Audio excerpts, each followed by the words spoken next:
The room was silent, except for the ticking clock and the pounding of her heart. In a sea of suits, one woman stood alone, clutching a folder filled with her son's dreams. They told her to sit down. They told her it wasn't her place. But when she began to speak, the walls themselves seemed to listen. She wasn't just fighting for her child, she was fighting for every voice the system tried to silence. By the time she finished, no one in that room could look her in the eye. And the world outside would never forget her name. Would you dare to stand alone when the world tells you to be quiet? The morning began like any other.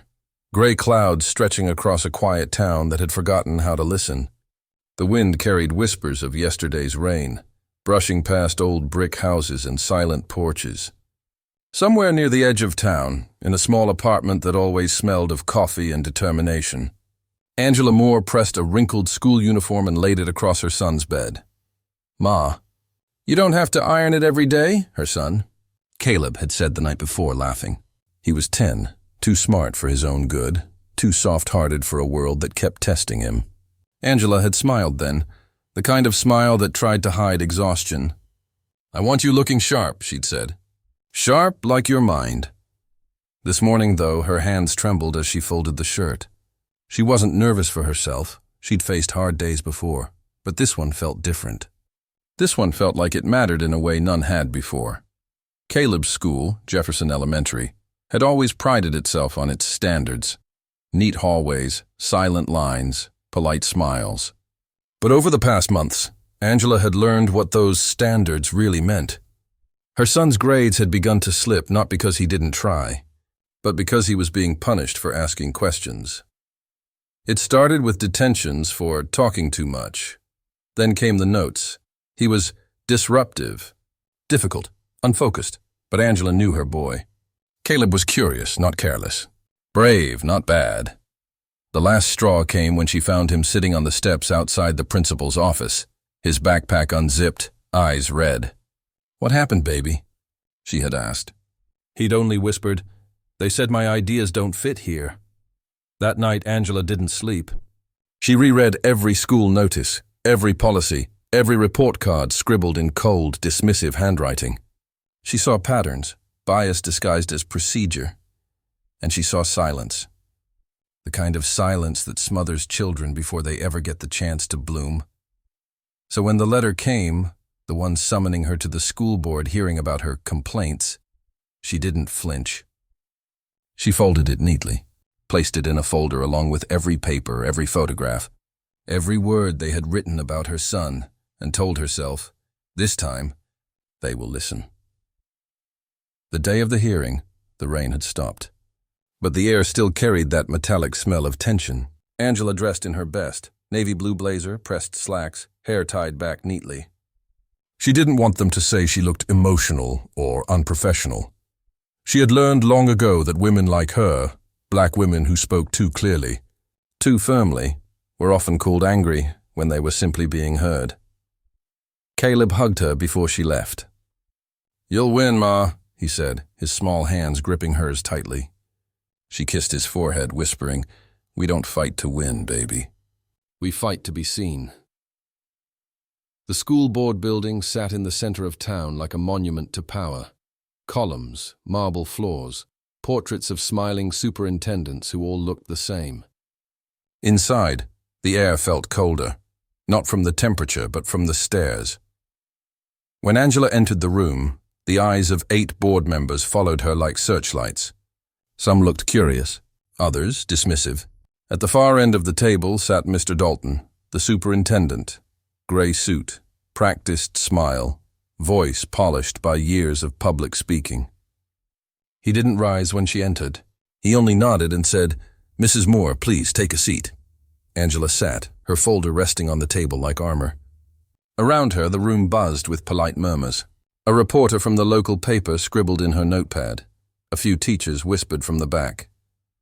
Dalton cleared his throat. "We've called this meeting," he began, "to address your concerns regarding disciplinary actions taken against your son, Caleb Moore." Angela listened, silent. Her hands were steady, her eyes sharp. Dalton continued, flipping through papers. Our staff maintains that your son has exhibited behavior inconsistent with the school's academic expectations. We've documented numerous instances, talking out of turn, refusing to comply with class instructions, and challenging teachers' authority. Angela didn't blink. She had read every line of that report. She knew how they twisted curiosity into defiance. When Dalton finally looked up, she spoke. "Mr. Dalton," she said softly, "have you ever met my son?" The question hung in the air like thunder. Dalton frowned, caught off guard. I believe I've seen him in the hallway once or twice." "Then you don't know him," Angela said. Her voice didn't rise, but it carried weight. "You don't know that he reads science books before bed. You don't know he asks his teachers why the planets spin the way they do. You don't know that he dreams of being an engineer." The room grew still. "You call it disruption," she continued. "But what you mean is he didn't stay quiet when something didn't make sense. You call it defiance, but what you mean is he didn't accept unfairness as truth." Dalton shifted in his seat, his eyes flicking toward the other board members, who now avoided her gaze. Angela opened her folder and began placing papers on the table, copies of assignments, disciplinary notes, even a drawing Caleb had made titled "The Man Who Builds Bridges." "This," she said, pointing to the drawing, "is the boy you're punishing. Not because he's broken your rules, but because he's broken your comfort." One of the board members, a woman with silver glasses, cleared her throat. "Mrs. Moore, we understand your passion, but surely you recognize that teachers have to maintain order," Angela interrupted gently. "Order built on silence is not education. It's control." The woman froze, lips parting but no words coming out. The air in the room changed. Even the reporter had stopped writing. Outside, thunder rumbled faintly in the distance. Angela leaned forward. "I came here because I won't let my son grow up thinking his voice is trouble. I came here because I know what happens when you silence a child who dares to dream." For a long moment, no one spoke. Dalton cleared his throat again, fumbling for composure. We'll take your statements under advisement," Angela smiled faintly. "No, Mr. Dalton. You'll take them as truth." She gathered her papers, stood, and turned toward the door. As she walked out, the silence behind her wasn't just discomfort. It was change beginning to take root. Outside, rain began again, soft and steady, as if the sky itself was exhaling. Angela looked up, letting the drops cool her face. For the first time in months, she didn't feel small. She felt seen. Back home, Caleb waited by the window. When he saw her, he ran into her arms. "What happened, Ma?" he asked. Angela hugged him tightly. "They heard us, baby," she whispered. "Even if they don't admit it yet. They heard us." The lights in their small apartment flickered, warm and alive, somewhere beyond those walls.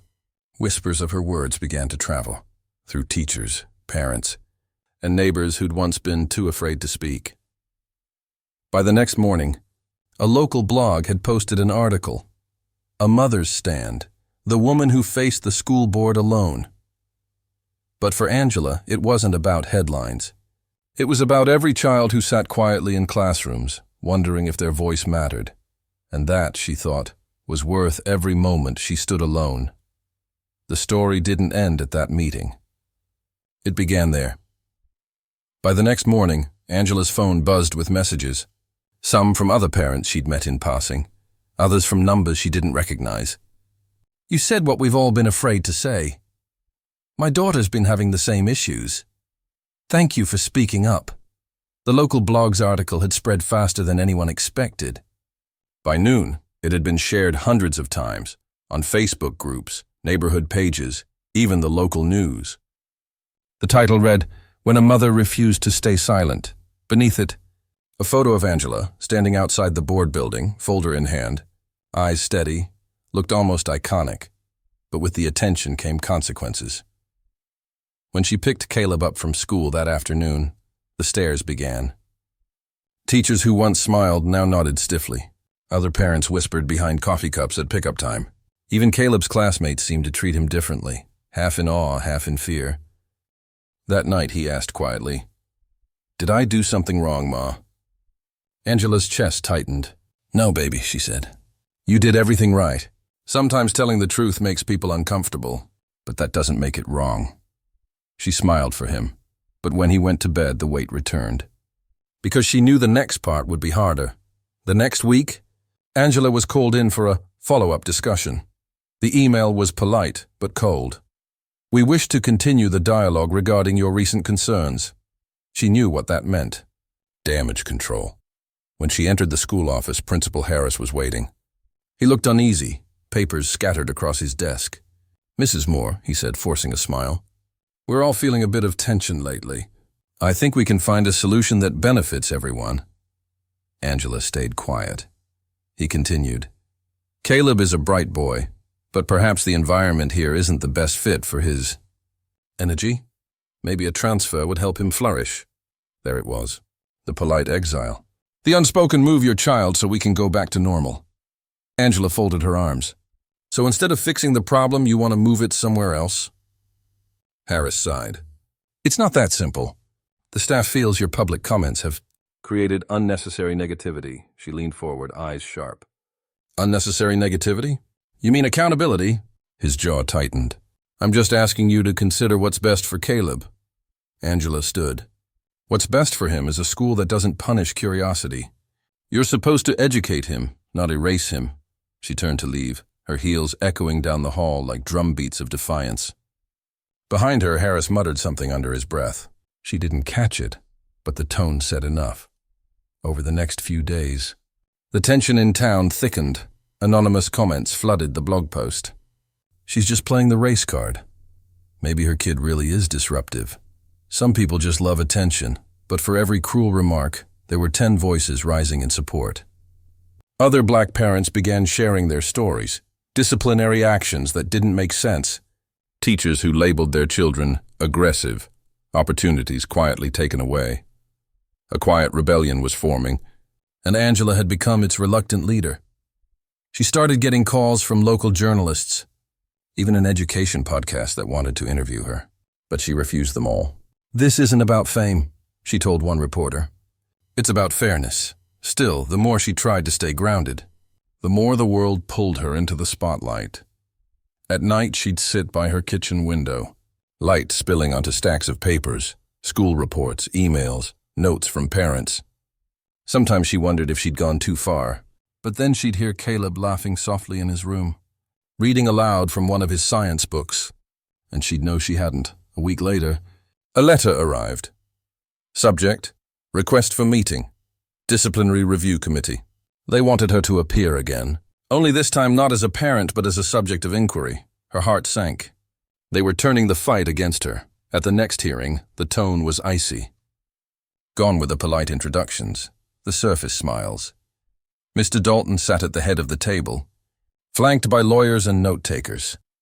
"Mrs. Moore," he began, voice clipped, "this meeting is to address concerns raised regarding your recent behavior and its potential disruption to the school environment."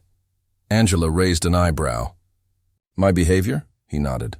"Your public statements have caused unrest among parents and staff. We're exploring whether your actions constitute defamation or harassment." For a moment, she couldn't speak. The absurdity of it burned in her chest. "You're investigating me," she said slowly, "for defending my son." Dalton didn't meet her gaze. "We simply want to restore stability." Angela took a deep breath. "You mean silence?" He shifted in his chair. "Please, Mrs. Moore." "No," she said firmly. "You can twist words all you want, but everyone in this room knows what's happening. You're trying to make an example out of me." Her voice rose, not in anger, but in conviction. "You want other parents to see what happens when we speak up?" The room froze. One of the younger board members, a teacher named Ms. Alvarez, looked down, visibly shaken. Angela continued, "But you can't shame someone who's already been ignored. I've spent years watching my son be dismissed. I won't be dismissed too." She stood, gathering her papers, but before she could leave, Ms. Alvarez spoke up softly. "She's right," she said, barely above a whisper. "We've had concerns like this before. We just never addressed them." Dalton shot her a glare, but the words were out. The crack had formed. Angela looked at Ms. Alvarez, giving her a small nod. "Thank you," she said. Then she turned and walked out again, each step heavier, but freer. That night, Something extraordinary happened. A group of parents, black, white, Latino, showed up outside her apartment building. They weren't protesters. They were supporters. Some carried signs. Let kids be curious. Education without bias. We stand with Angela. She opened her door, speechless. A father stepped forward, his eyes tired but kind. You made us realize we weren't crazy, he said. We've seen this for years. We just didn't think anyone would listen. Angela felt tears sting her eyes. For the first time, she didn't feel alone. The next day, the school board released a statement claiming they were reassessing disciplinary procedures. It was bureaucratic, vague, but it was something. The story spread beyond the town. Regional news outlets picked it up, then national blogs. The headline now read, "One mother's voice sparks change in local education system." Caleb came home that afternoon with a shy grin. "Ma," he said, "everyone at school's talking about you." Angela laughed softly. "Oh Lord, what are they saying?" "That you're a superhero," he said.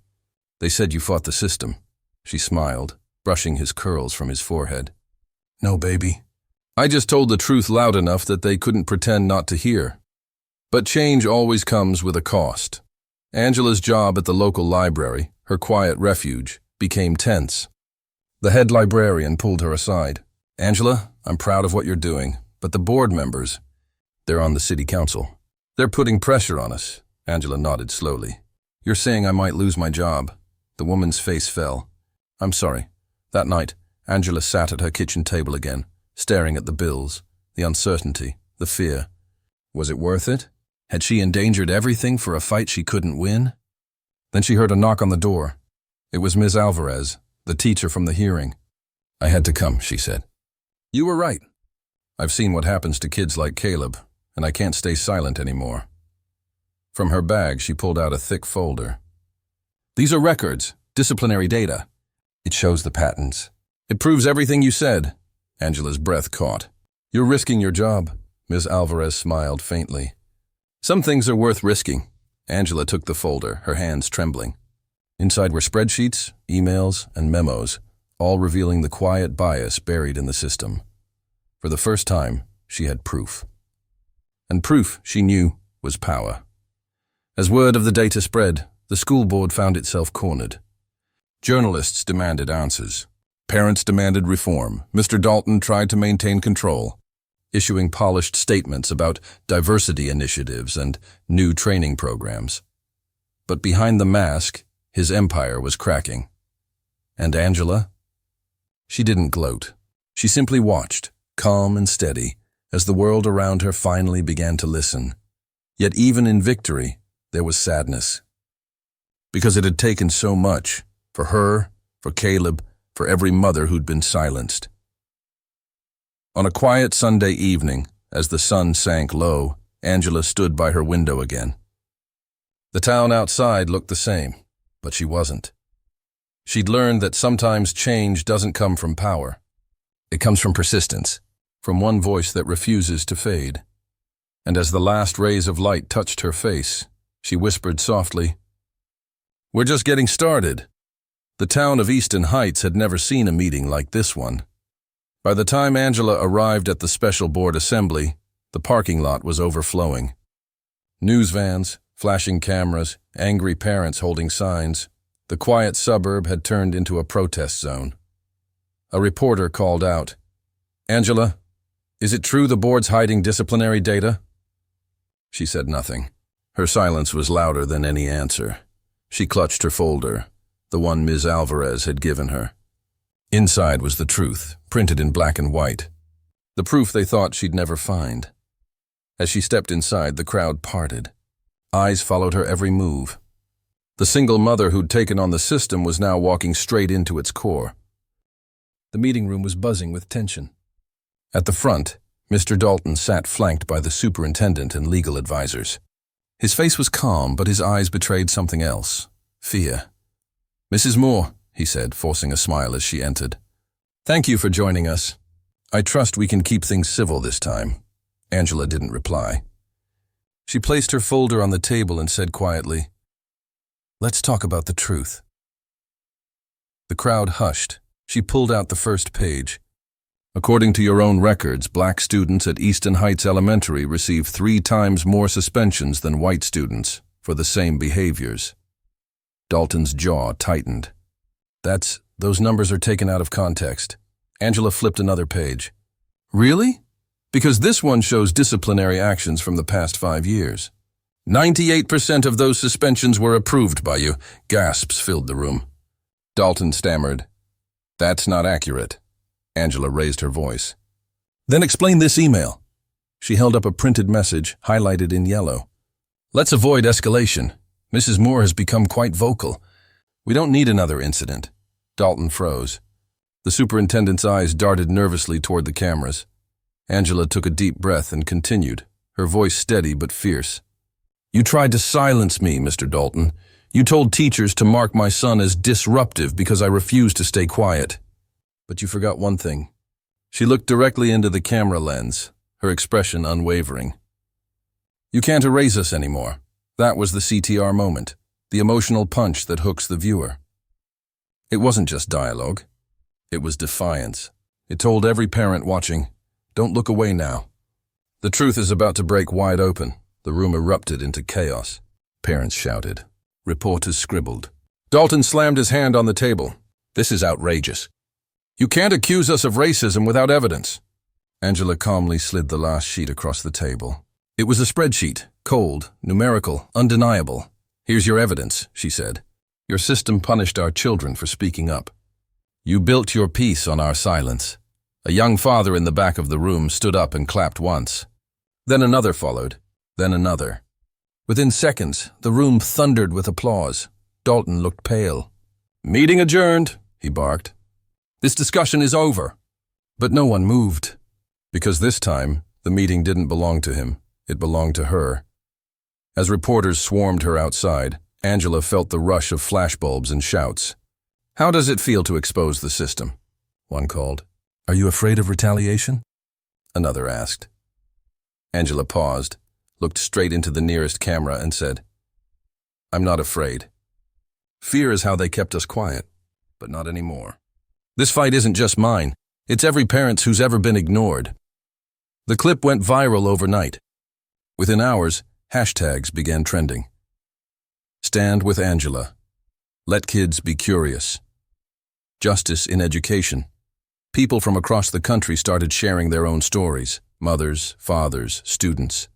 The video struck a nerve that reached far beyond Easton Heights. The next morning, Angela woke to dozens of missed calls. One from a journalist at The Atlantic, another from a senator's office requesting a statement. She sat at her kitchen table, overwhelmed. Caleb peeked from the hallway, his voice small. Mom, are you in trouble? Angela smiled softly. No, baby. We're just finally being heard. She turned on the TV. The local news was replaying her confrontation from the night before. In the corner of the screen, a caption read, Mother's fight sparks statewide investigation. It didn't feel real. Just weeks ago, she was a librarian trying to keep the lights on. Now, she'd ignited a movement. But not everyone was celebrating. Mr. Dalton wasn't finished. Later that day, he released a public statement calling Angela's claims misinformed and damaging to the school's reputation. He accused her of creating division and hinted at legal action. The media exploded again. Some defended her. Others questioned her motives. Was she a hero or a troublemaker? Angela felt the pressure closing in. She didn't sleep that night. She replayed the meeting in her head, wondering if she'd done enough or too much. Then her phone buzzed. It was an email from Ms. Alvarez. Subject, They're lying again. You need to see this. Attached was a scanned document, an internal memo from the superintendent's office, dated 2 days before the meeting. It confirmed what Angela suspected. They'd known about the bias for years. They'd buried it. Her hands trembled. The evidence was irrefutable. The next morning she uploaded the memo online, with one sentence. They knew. And they hid it. Within hours, her post had over 2 million views. CNN picked it up. Then BBC. Then every major outlet that had ever covered education reform. Angela Moore had become the name no institution could ignore. The state launched an official inquiry. Mr. Dalton was suspended pending investigation. And for the first time, the parents of Eastern Heights received an apology letter from the superintendent's office. That night, as fireworks of social change crackled across social media, Angela sat on her porch, exhausted but peaceful. Caleb came out, holding his science book. "Can you read with me, Mom?" She nodded, pulling him close. "Of course, baby, always." As they read together under the porch light, she thought about how far they'd come, how one voice, steady and unbroken, had become a chorus, and somewhere deep down she realized this wasn't the end. It was the beginning. "You can't erase us anymore." This line is a perfect mid-video hook, powerful, shareable, and emotional, making viewers stay through the climax and leading smoothly into the resolution. The days after the confrontation blurred into one long, surreal week. Angela barely left the house.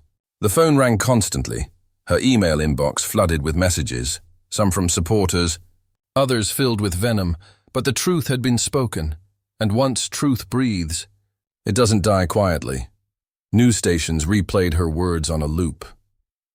Talk shows debated her courage, and for the first time in years, the small town of Eastern Heights found itself at the center of a national conversation, not about test scores or rankings, but about equity, race, and the power of a mother's love. Angela wasn't chasing fame. She didn't crave the spotlight. But fame had found her anyway. The school board had gone silent after Dalton's suspension. Whispers spread through the community that more officials were being investigated. Teachers began sending anonymous letters of support. Some even confessed, admitting how pressure from above forced them to record false infractions for certain students. Each confession burned Angela's heart, but it also healed something inside her. She realized she wasn't just fighting the board anymore, she was freeing the people trapped inside it. One evening, while sorting through a stack of letters, she found one that made her hands tremble. It was written in a child's uneven handwriting. "Dear Mrs. Moore, I saw you on TV. My brother got suspended for no reason too. He said you made him brave again? Thank you. Jordan, age 10. Angela pressed the paper to her chest. For the first time in weeks she cried, not out of fear or exhaustion, but out of release. That single letter carried more weight than any award, any headline, any praise. Because somewhere, a child had found hope. Meanwhile, the state launched a full audit of Eastern Heights' education policies. The findings were damning: data manipulation, biased discipline reports, and a pattern of exclusion spanning a decade. When the report went public, it confirmed what Angela had said all along. The board had failed its students, especially the black ones. Within a month, Mr. Dalton was formally dismissed. The superintendent resigned quietly a week later. And a new oversight committee, led by community parents, was announced. At the press conference, the education commissioner spoke solemnly. It should never take one mother's pain to expose an entire system's neglect. The crowd applauded, not because the system had changed overnight, but because someone had finally been brave enough to demand that it must. Angela attended the press conference too, but she stood at the back, unnoticed. She didn't need to speak. Her silence now was not submission. It was strength. When a journalist spotted her and asked, "How does it feel to win?" Angela simply smiled. "It's not about winning," she said softly. "It's about making sure no one else has to lose." Her words would later be quoted in newspapers and education journals across the country. But in that moment, she meant them only for herself. Months passed. Life began to regain its rhythm. Angela returned to her job at the library, quieter but prouder. The same people who once whispered about that loud woman now came in with smiles and small talk. Some offered apologies. Others simply nodded in quiet respect. Caleb flourished. His curiosity returned. His laughter too. He joined the school science club, and for the first time, his teacher wrote, "Caleb shows exceptional potential." Angela saved that paper. She framed it, not as proof of validation, but as proof of transformation. The movement didn't end with her. Across the state, other mothers began organizing. They held community meetings, formed alliances, and started campaigns to audit local schools. They called it the More movement. It wasn't official. It wasn't trademarked. It was just what people began calling it, because one woman's courage had become everyone's mirror. Everywhere Angela went, people stopped her. "You're the reason my daughter's school changed its policy. You made me speak up for my son. You reminded me that being just a mom means being everything." Each story added another thread to a tapestry she never meant to weave, yet was destined to complete. Then came the moment she least expected. "A call from the Department of Education. Mrs. Moore," the voice said. "We're forming a new equity advisory board. We'd like you to chair it." Angela was silent for a long time. Her mind went back to that cold night at the school board, when she'd stood trembling before men who thought she was powerless. Now they wanted her to lead. She finally answered, her voice calm and resolute. "Yes, but only if parents have seats at the table. Not just experts, parents." The official hesitated, then replied, "That's exactly why we're asking you." A year later, Easton Heights hosted a community event at the school gym, the same gym where Angela had once been asked to leave. This time, she was the keynote speaker. As she stepped up to the podium, the crowd rose in applause. Parents, teachers, children, all standing for her. Angela took a deep breath, scanning the faces before her. Her heart ached with memory, but it also swelled with pride. "I once stood in this room feeling small," she began. "But that night I learned something. Silence only protects those who cause harm. And every time we choose to speak, we make the world a little safer for someone else." Her voice wavered for a moment, but she steadied it with grace. Change doesn't happen overnight. It happens one brave voice at a time. So, to every parent, teacher, or student listening, your voice matters. Never let anyone tell you it doesn't. The room erupted in thunderous applause. Caleb ran up to her, throwing his arms around her waist. "Mom, you did it," Angela smiled through tears. "No, baby, we did." Outside, the autumn leaves swirled in soft golden waves. Angela walked toward her car, stopping to look back at the building that once symbolized fear and defeat. Now it stood as a reminder of something far greater: resilience. She whispered to herself, "They thought I came to fight for one child. But I came for all of them." The wind carried her words into the night. And though the cameras were gone and the crowds had faded, her story kept echoing through classrooms, homes, and hearts across the nation. Because courage doesn't end when the noise dies. It lives in the quiet moments, when one voice decides to speak anyway. Would you have stood alone if silence meant losing your child's future? This rhetorical question at the end serves as a powerful emotional echo, perfect for your YouTube outro screen, encouraging engagement and retention beyond the video.